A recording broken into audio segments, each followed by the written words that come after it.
चलें, आज हम बताने जा रहे हैं, पिछले रोज बताए थे अकाउंट्स के संबंध में। ये अकाउंट्स के कितने भेद होते हैं, पर्सनल, रियल और नॉमिनल, तीन मुख्य होते हैं। उस तीनों का डिटेल्स एनालिटिकल टेबल के रूप में बताए हुए थे। आज उसी पर अब जर्नल की जो प्रक्रियाएं शुरू होगी, तभी जर्नल नहीं प्रारंभ कर रहे हैं। जर्नल जो बनेगा रूल्स के आधार पर, परिभाषा उदाहरण के आधार पर, उस चीज़ को पहले समझाने जा रहे हैं। जो सवाल जो जर्नल बनेगा इसी तरह का उसमें लिखा हुआ रहता है, जो सवाल रहती है क्वेश्चन, उसमें हम कैसे अकाउंट की पहचान करेंगे, रूल की अप्लाई कैसे करेंगे, उसको डेबिट और क्रेडिट कैसे करेंगे। पर्सनल, रियल, नॉमिनल जो तीनों रूल्स है उसमें बताया गया है जो डेबिट और क्रेडिट कैसे होगा। तो वो डेबिट और क्रेडिट किस रूल के आधार पर होगा, अकाउंट की पहचान क्या है, यह सारी बातें आज हम बताने जा रहे हैं, फिर एक उदाहरण के माध्यम से। ये क्वेश्चन जो हम डाले हुए हैं, अकाउंट की पहचान, डेबिट एंड क्रेडिट की प्रक्रियाएं, इसमें हम अकाउंट की पहचान भी करेंगे, डेबिट और क्रेडिट भी करेंगे, जो कैसे होता है रूल के आधार पर। तो 2024 ईस्वी के जनवरी 1 में बिजनेस स्टार्टेड विथ कैश 50,000 रुपया। व्यापार हम प्रारंभ नगद से किए हैं 50,000। 5 तारीख में है परचेज गुड्स फॉर कैश, नगद माल खरीदा 40,000 का। 8 तारीख में है sold goods for Swati, Swati को उधार माल बेचा, इसको स्वाति को उधार माल बेचा। यहां सोल गुड्स टू स्वाति होनी चाहिए, good sold to Swati, Swati को माल बेचे हैं तो उधारी ही बेचे होंगे। इसके बाद फर्नीचर परचेज्ड, फर्नीचर खरीदा, नगद या उधारी स्पष्ट नहीं है, यह नगद ही माना जाएगा। और ये जो सोल्ड गुड्स टू स्वाति है, स्वाति को माल बेचे, तो नगद या उधार क्लियर नहीं है। तो यदि नगद नहीं लगा है और व्यक्ति का नाम अगर है, तो निश्चित रूप से वह उधार ही खरीदा गया, बेचा गया होगा। फर्नीचर खरीदा, यह नगद, यहाँ व्यक्ति का नाम नहीं है, तो नगद ही बेचा गया होगा।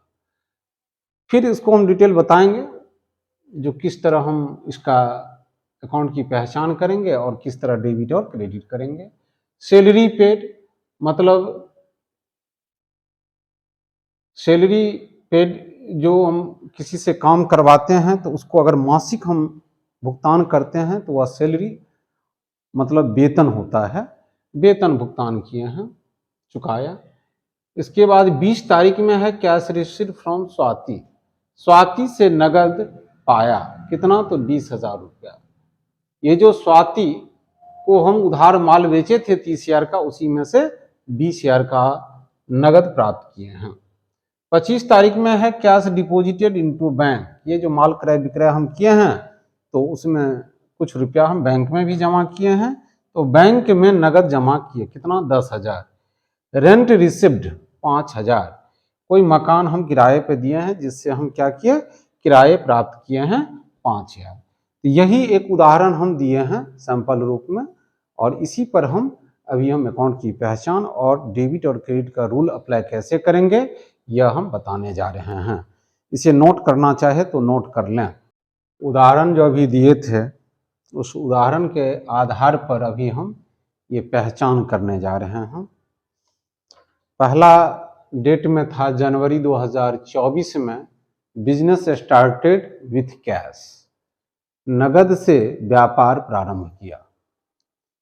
नगद से व्यापार प्रारंभ किया तो नगद का इंग्लिश कैश है, और व्यापार प्रारंभ किए, कौन किया होगा, कोई मालिक प्रारंभ किया होगा।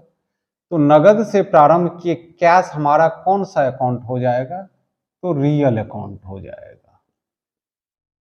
और मालिक जो प्रारंभ करता है व्यापार, तो उचित में यहाँ मालिक का नाम होना चाहिए। राम मान लीजिए व्यापार प्रारंभ किया तो राम का नाम यहाँ होना चाहिए। लेकिन व्यवसाय जो प्रारंभ करता है उसका नाम उस बुक में नहीं लिखा जाता एंट्री में, उसके बदले जब कोई मालिक व्यापार प्रारंभ करता है पूंजी से, तो नाम के बदले कैपिटल लिखा जाता है। तो कैपिटल मालिक के नाम के बदले चूंकि लिखा जाएगा, इसीलिए इसे रिप्रेजेंटेटिव पर्सनल, अर्थात हम पर्सनल अकाउंट ही यहां लिखेंगे। हमें पर्सनल, रियल और नॉमिनल अकाउंट की ही नाम यहाँ डालना है, पहचान जो करेंगे क्योंकि उसी पर रूल उसका अप्लाई होता है। कैश कौन सा अकाउंट, रियल, और कैपिटल कौन सा अकाउंट, पर्सनल अकाउंट। अब यहां कहेंगे जो कैसे ये हम समझेंगे, तो कोई भी लेन देन होगा उसमें दो पक्ष होते हैं। दोहरी प्रविष्टि प्रणाली के आधार पर अकाउंट के प्रत्येक लेन देन के दो पक्ष होते हैं, एक पक्ष डेबिट और दूसरा पक्ष क्रेडिट। तो निश्चित रूप से यहां भी हम दो पक्ष निकालेंगे। व्यापार कौन प्रारंभ किया, तो मालिक। तो मालिक जब व्यापार प्रारंभ किया किस चीज से, तो नगद से। तो कैश और मालिक का नाम, तो मालिक के नाम के बदले कैपिटल लिखा गया, तो यही दो अकाउंट मुख्य रूप से होगा। और हम जितनी उदाहरण दिए हुए हैं पर्सनल, रियल, नॉमिनल में, उसी में से कोई ना कोई होगा। या तो पर्सनल में व्यक्ति, संस्था, कंपनी होगी, या तो रियल में संपत्ति या वस्तु होगी, नॉमिनल में खर्चा, घाटा, आमदनी, नाफा होगी। इससे बाहर और कोई बातें नहीं होगी।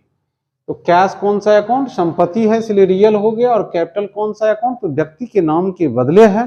तो व्यक्ति के नाम के बदले जब शब्द का प्रयोग होता है तो रिप्रेजेंटेटिव पर्सनल होता है, तो यहां पर पर्सनल अकाउंट हो गया। अब ये समझना है जो कौन डेबिट और कौन क्रेडिट। तो व्यापार जब हम प्रारंभ करेंगे तो रुपया व्यापार में लगाई जाती है, अर्थात व्यापार में रुपया आती है, इसलिए आने वाला कम सी। रियल का अब रूल अप्लाई करने जा रहे हैं। रियल का रूल था आने वाले को नाम और जाने वाले को जमा करेंगे। तो जब व्यापार में रुपया लगाएंगे तो वो आएगा, इसीलिए यह क्या हो जाएगा, डेबिट, डीआर शॉर्ट में लिखेंगे। इसी तरह रुपया कौन लगाया है, मालिक। मालिक के नाम के बदले कैपिटल है तो पर्सनल है, तो मालिक देने वाला है। तो पर्सनल का रूल है पाने वाले को नाम और देने वाले को जमा। तो यहां देने वाला हो गया, इसीलिए इसे सीआर करेंगे। क्रेडिट को शॉर्ट में सीआर से लिखेंगे। अब दूसरा लाइन था परचेज गुड्स फॉर कैश। तो परचेज गुड्स फॉर कैश जो था, तो नगद में हम माल खरीदे हैं, तो कैश नगद अगर खरीदेंगे, ये कलम नगद खरीदेंगे तो कलम आएगा और रुपया जाएगा। यहां कोई वस्तु अगर हम खरीदेंगे व्यापार में, जिस चीज का हम व्यापार कर रहे हैं अगर वो हम खरीद रहे हैं तो परचेज शब्द का प्रयोग होगा, और यदि बेच रहे हैं तो सेल शब्द का प्रयोग होगा।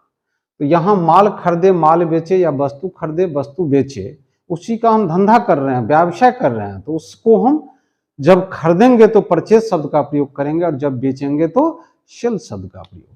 तो यहाँ माल खरीदे हैं नगद में, तो परचेज और कैश दोनों ही रियल अकाउंट है। अगर कोई वस्तु खरीदेंगे तो वह संपत्ति है, इसीलिए वह रियल अकाउंट। और कैश हमारे पास से आवे या जावे, यह भी रियल अकाउंट है। तब एक ही रूल से यहां हमें अप्लाई हो जाएगा, डेबिट होगा या क्रेडिट। यहां पर परचेज भी रियल और कैश भी रियल। रियल का रूल है आने वाले को नाम और जाने वाले को जमा।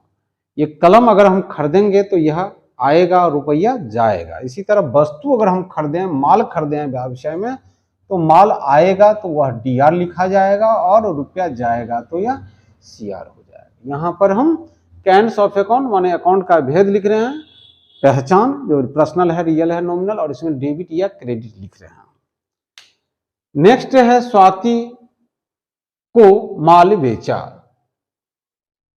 Goods sold goods to Swati था।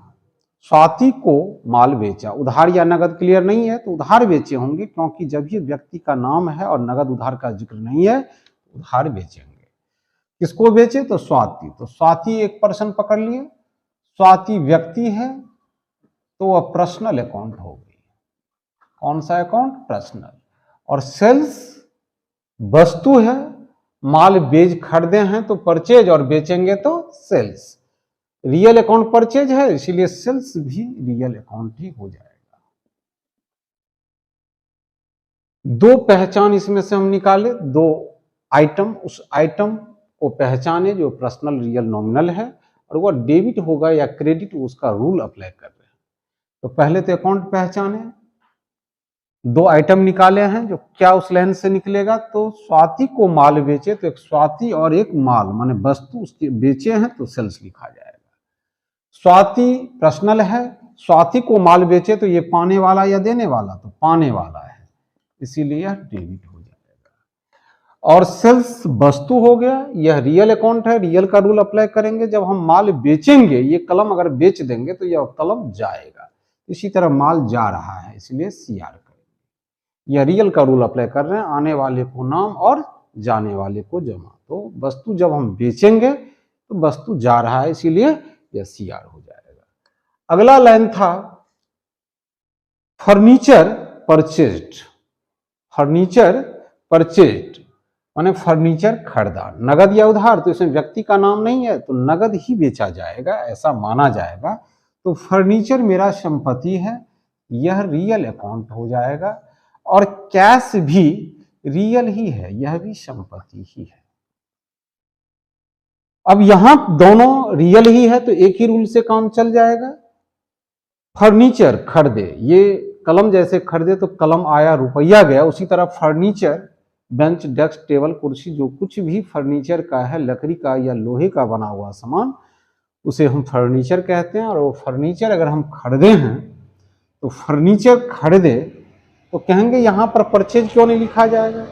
तो फर्नीचर का हम धंधा नहीं कर रहे हैं, यूज के लिए खरीदते हैं। जब कोई वस्तु यूज के लिए खरीदते हैं तो उस वस्तु का नाम लिखा जाता है, लेकिन जब किसी वस्तु का हम व्यवसाय करते हैं तो परचेज और सेल्स लिखा जाता है।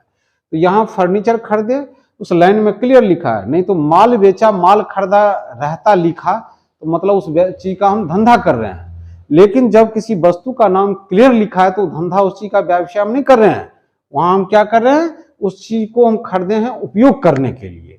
तब ऐसी दशा में उस वस्तु का नाम लिखा जाएगा, उस व्यवसाय में हम उपयोग के लिए खरीदे हैं। जैसे कंप्यूटर खरीदेंगे तो व्यवसाय में कंप्यूटर का उपयोग कर रहे हैं, तो व्यवसाय के चलाने में ही उपयोग हो रहा है, तो वो एसेट्स है, उसका यूज कर रहे हैं, उसका क्रय विक्रय हम नहीं कर रहे हैं, तब कंप्यूटर ही यहाँ लिखा जाता है, कंप्यूटर और कैश। तो यहाँ फर्नीचर और कैश दोनों रियल है। फर्नीचर खरीदे तो फर्नीचर आ रहा है, इसलिए डेबिट, और रुपया जा रहा है, इसलिए यह क्रेडिट हो